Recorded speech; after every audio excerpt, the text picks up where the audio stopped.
Met bakken kwam het vannacht en van de morgen betiert naar onderen. Omdat al dat rijwetter net goed voortkomen koers, zorgde dat voor oerlast van het verkeer. Met de auto wie er nog wel terug te komen, maar met de fiets weer het al een stuk dreger. Net alleen de boeten zorgde het wetter voor probleem, maar ik bin. Wie zorgcentrum Het Beeld in Sint-Anne moest de bronwacht inschakelen worden. Nou ja, we hebben hier een kelder, die is het wat 3 meter diep.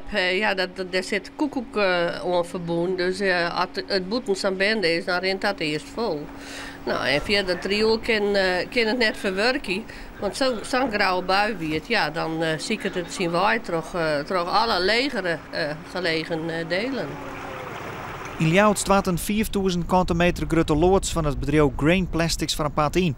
De stielconstructie van het dak hoe de wetter drukt net meer aan. Ja, we hebben het goed trainen, ja, dat is balen. Heel erg balen natuurlijk. Ja, maar vooropstel, het is materiaal en de ben je meestal groen rekken. Het is net onoverkomelijk, het kan weer opgelost worden, dat is het belangrijkste. In Stiens waren er eigenlijk van een soort probleem. Het riool in deze week rekken zo vol dat de stritten in sletten verhoorden. Ja, heel slim. Het water stiet me haast in de lezers van de morgen toen ik kwam. Dus zo slim ben je hier. En ja, je bent een paar ouders die zien van mij stiet water in. Dus zo hij stiet water wel joer.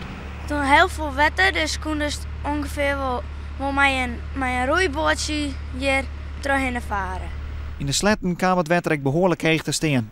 Gemaal moesten flink pompen om te voorkomen dat de grijen onderstroepen. En zelfs de bronwacht die last van al het water. Hier bij de kazerne in Stiens moesten ze dweilen. Dit is ook wel wat, zelfs de bronwacht kind net droog houden. Nee, dat is, het komt jammer genoeg vaker voor, maar dit is weer enorme rijbuien moet ik zeggen. En ja, dan gaat het direct verkeerd en zo is het op hele volle plakken verkeerd gaan.